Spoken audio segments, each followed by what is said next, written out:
is John Spina.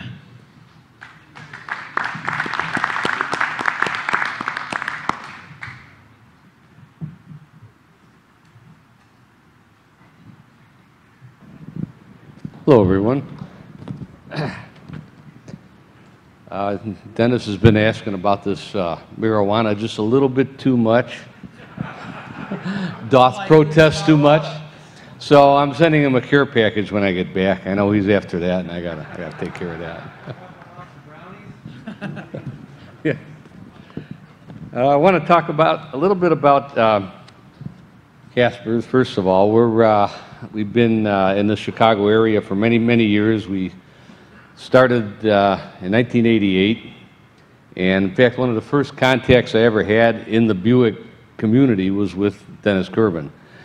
And it's just been a lot of fun ever since. So we've been doing it quite a while. And we started out with a thumb wheel chip, and that was the only product we had.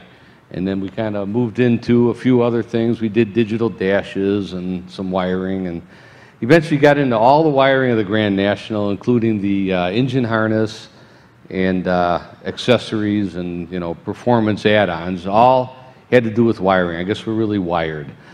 And so we kind of evolved from that point and got into some other wiring for other vehicles and other applications, and eventually got into GM as a producer, a Tier 2 producer for some specialty wiring harnesses that we make under contract.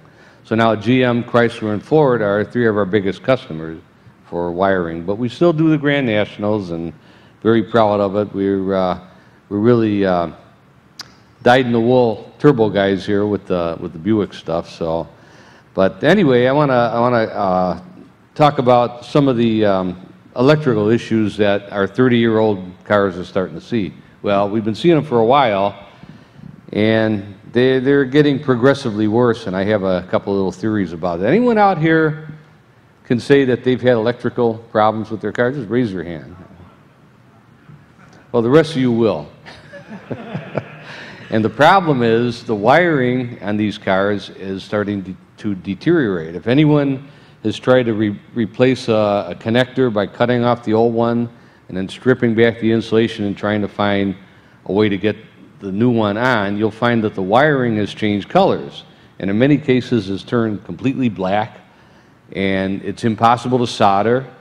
And if you use a splice end, it's almost impossible to get a good connection even with the splice end. So you end up having to scrape the wire and get it back down to the bare copper and try to make a connection. But it's gotten progressively worse. And what they do in the automotive industry, they use what's called oxygen-free copper in the wiring.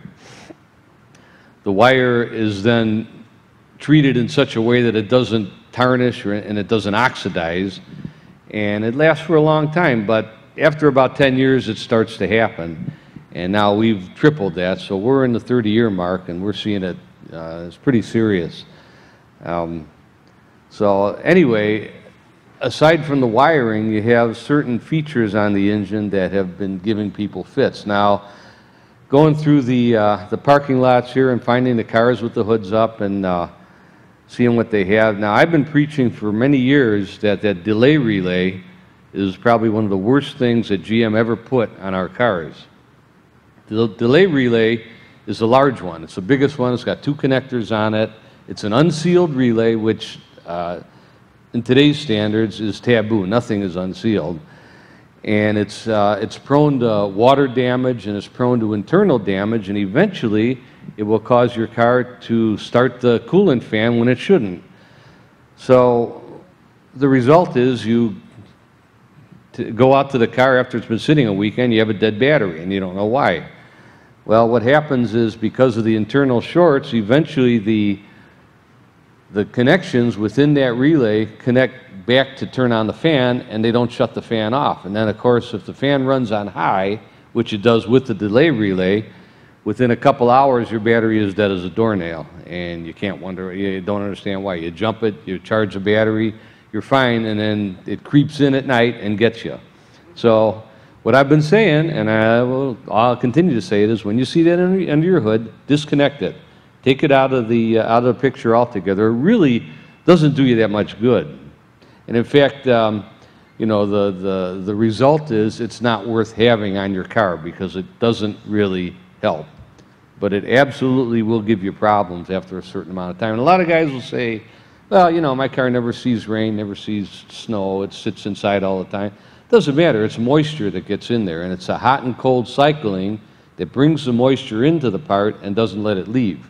And eventually the moisture is what causes it to fail. I've even had, in 2 cases over the last 20 years, where people have had a situation where they start the car and it doesn't shut off when you turn the key off.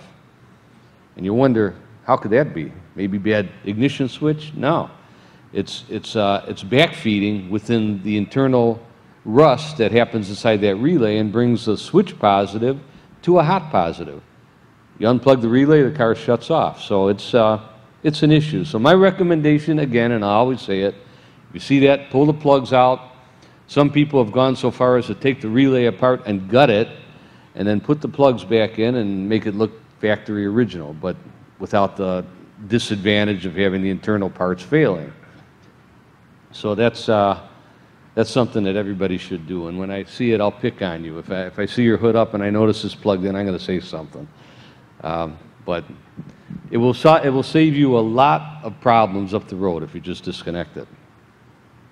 But we're finding other issues on these engine harnesses that have to do with the fine pitch connectors, like on the CCCI and the coil module, and your air temp sensor and your coolant temp sensors.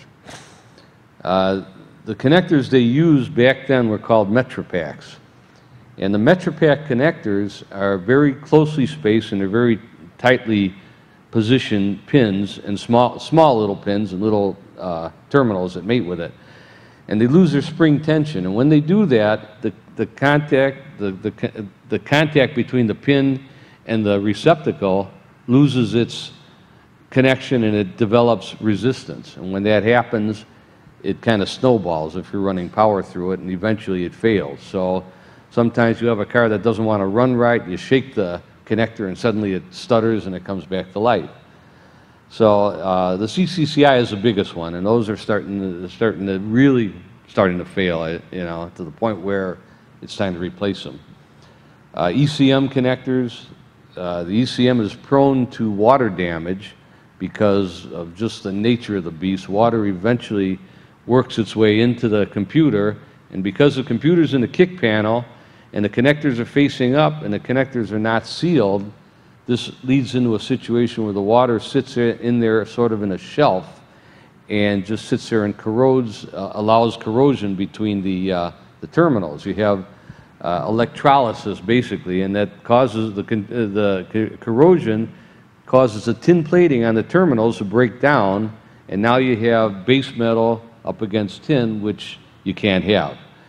And so if you open up the computer and you notice water in it, it's already too late. And if you try to clean it, and people use contact cleaner and grease and everything else, still too late. It's got to be replaced because eventually it'll come back to haunt you again. So the ECM is something you should routinely take a look at. Look for any signs of water damage, and you'll find it'll look like powdery green or white residue that's around the connector, and if you have it, you know you got a problem. The unsealed connectors, the big bulkhead, we call it the C100, it's underneath the Power Master. It's unsealed. From the factory, they use what the mechanics call Gorilla Snot. It's actually like a tar-based substance that's supposed to displace water and keep the moisture out of the contact. Well, that worked fine for the first 10 years, and now it turned into a ugly, hard as a rock tar material and not doing its job. So eventually the water gets to that big bulkhead and you have corrosion there, in the same situation where you lose the connection and you have electrical problems that'll drive you absolutely nuts, voltage fluctuations and things of that nature. So it's something that should be looked at. It should be cleaned out. If you identify any corrosion, you should clean it the best you can. Use white lithium grease if you have to, put it back together, and it'll keep the moisture out. But again, it's the mid-'80s design, and it's a bad design. And today, we could never get away with using unsealed connectors on any car for that matter. So the unsealed connectors are they're the heater control, heater feed, and your power antenna connector. And any of you guys have replaced your power antenna and had to unplug the connector, you'll find that that's one of the first ones to take corrosion, because again, it's an unsealed connector and it's right below the hood hinge, and it gets water almost, repeatedly whenever the car is washed or whenever it rains out. So again, it's a matter of taking it apart, looking for corrosion, looking for issues, cleaning it up, grease it up again with the white lithium and put it back together, and away you go. Other features of the harness that are failing are one of the big ones is that oval conduit that wraps around the heater box, and it uses a conduit clip that's made out of plastic. Now, for a while we were using metal, replacing that plastic clip with a metal clip that was oval shaped, and it held the conduit nicely against the heater box. Well, metal clips are on the EPA target list because they have plating on them, and the plating is carcinogen like everything else, and the air we breathe, and who knows what else. So they were on the hit list. So as a result, GM discontinued the plating on those types of clamps. So they're obsolete, just like everything else. So the problem with the plastic ones is, at first the bottom pops out because the plastic becomes liquid under the heat of the hood. They didn't have very good plastic back in the 80s. And the bottom of the clip pops out, and then eventually the top pops out. And when that happens, your harness has a tendency to drop down onto the downpipe, or the downpipe, the heat from the downpipe, burns right through the conduit, hits the wires, and you're replacing your engine harness. And if you're lucky, you don't have an engine fire. So keep an eye on those conduit clamps. There are vendors here that carry the new improved ones with better material. They're the same exact ones as the original. And just keep an eye on it, because I have seen problems with those in the past as well. Grounds, what can be said about grounds except they're in the worst possible place in the world when they built the cars, and they're behind the passenger head and in an almost impossible to get to place. And when the bolts come loose, the grounds will give you fits. And again, electrical problems that you'll be tearing your hair out trying to figure out why. So keep an eye on those grounds, extend them if you have to. By now they're pretty well beat up, and the wiring is in bad shape and brittle, and something to look at. And that goes for the fuse links as well. The fuse links, there's 3 fuse links in a stock harness, and they're distributed to 5 feeders, and all of those feeders go to every function in the car: the interior, the engine, the body wiring, the fan wiring, the heat control. And for some reason, GM shared the fuse links, and that causes them to overheat in some cases and fail. So you should take a look at those, and at some point, if you have to replace the fuse links, get the 5-link package and put a link on each feeder, and that will save you a lot of headaches as well. The other thing that has been bugging me for years is that tack tap. It's a little green connector that's behind the alternator. And for some reason, when people look at that and they find the little fuel pump primer connector next to it, they think they got to be plugged into each other. Well, you do that, and now your tack doesn't work on your bar graph, on your tack boost gauge, and it doesn't need anything plugged into it unless you have an aftermarket tack in the dash, or in the interior. So if you see that connector, you see that green connector, it's got 2 white wires. Well, they were white. They're probably yellow or brown by now, but 2 wires in it, and then the black connector next to it. Don't plug them in. Take them apart if they're there. I get many calls a month on that exact situation. In fact, we repair the tack boost modules, and that's the first thing I tell the person who says it doesn't go anywhere, it just sits. Check that wire. That could be your problem altogether.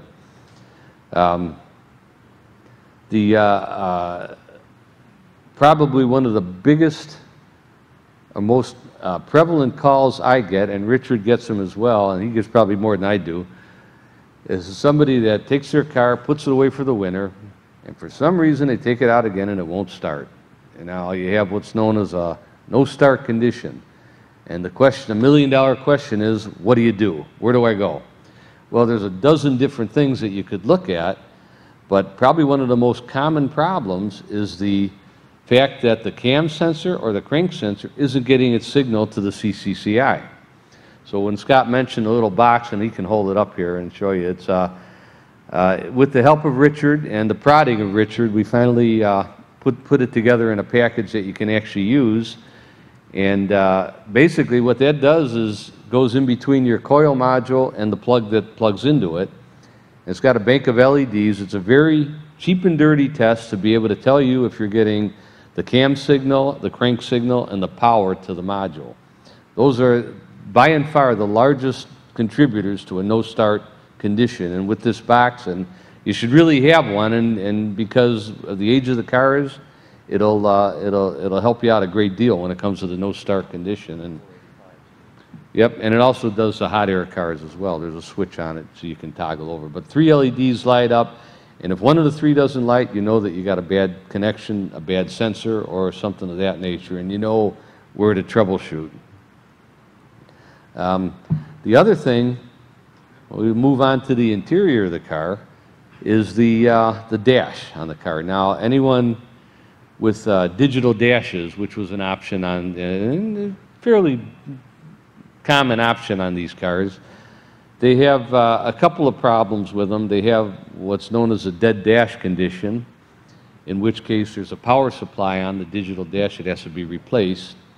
But they also have a situation where the reset knob gets broken. Now, the reset knob is one of the chintziest things I've ever seen in my life. It's made out of some pretty soft plastic, the switch itself that attaches the reset knob, and people get frustrated. Now, sometimes I've seen where new owners of the cars say, well, I have a digital dash, but it's stuck in kilometers. What do I do? Well, you turn the knob, and now you're back to miles per hour, but people don't know that, and I don't think it's really common in the manual to tell you that because it was an option.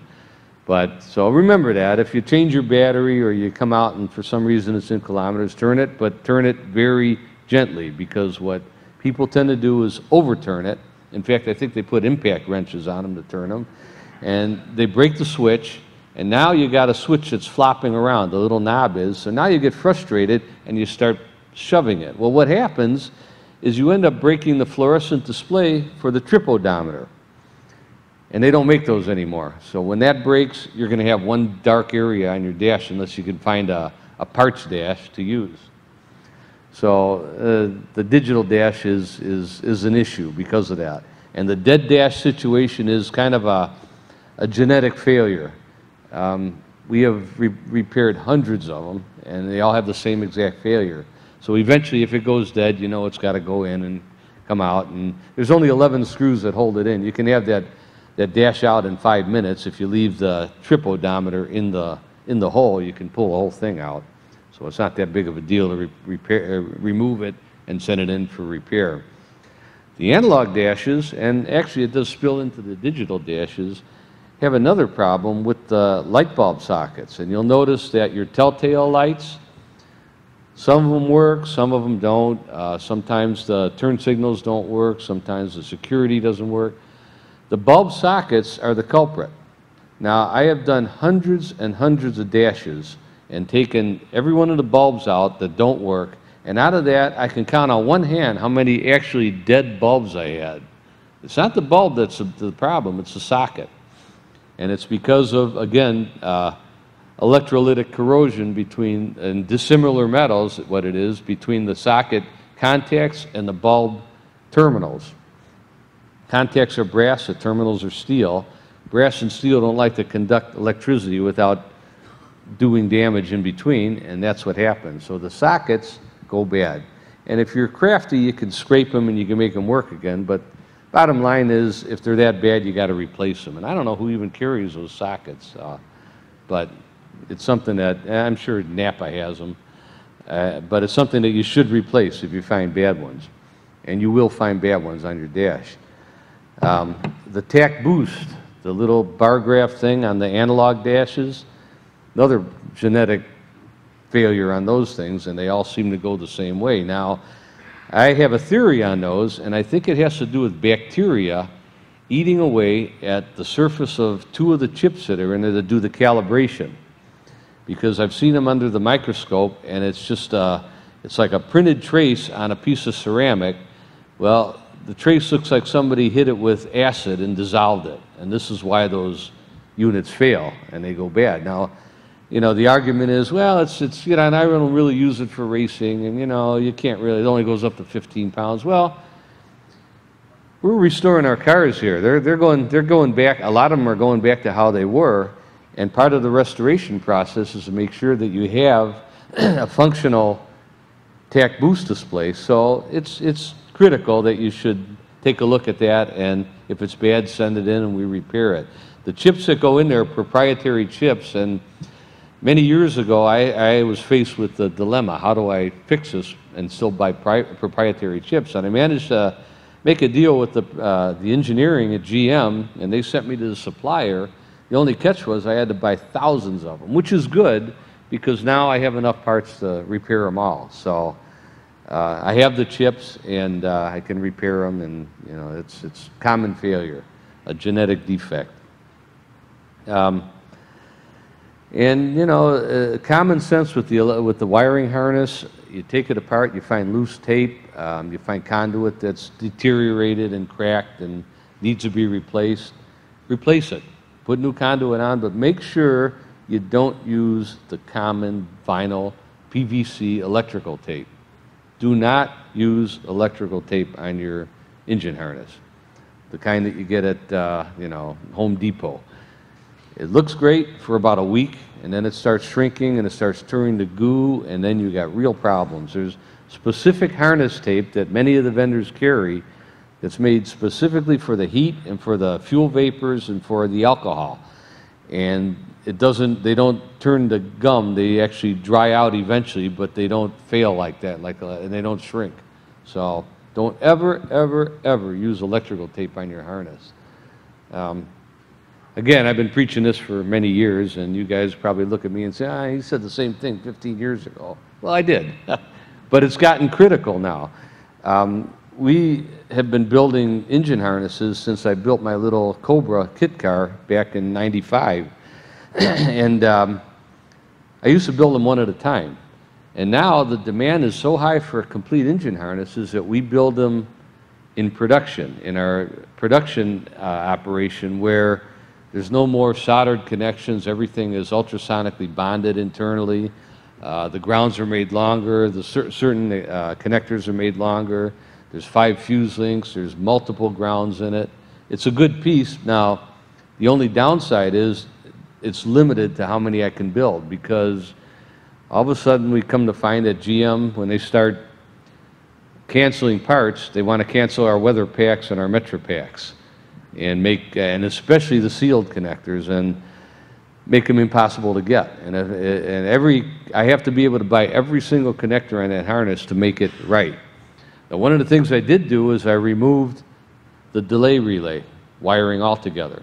So if you ever use one of our factory engine harnesses, you're going to wonder where that wiring went. Well, because I don't like it, I left it out. I'm not going to put it back in either, so don't ask. And that was one of the big improvements that as far as I'm concerned, that we did.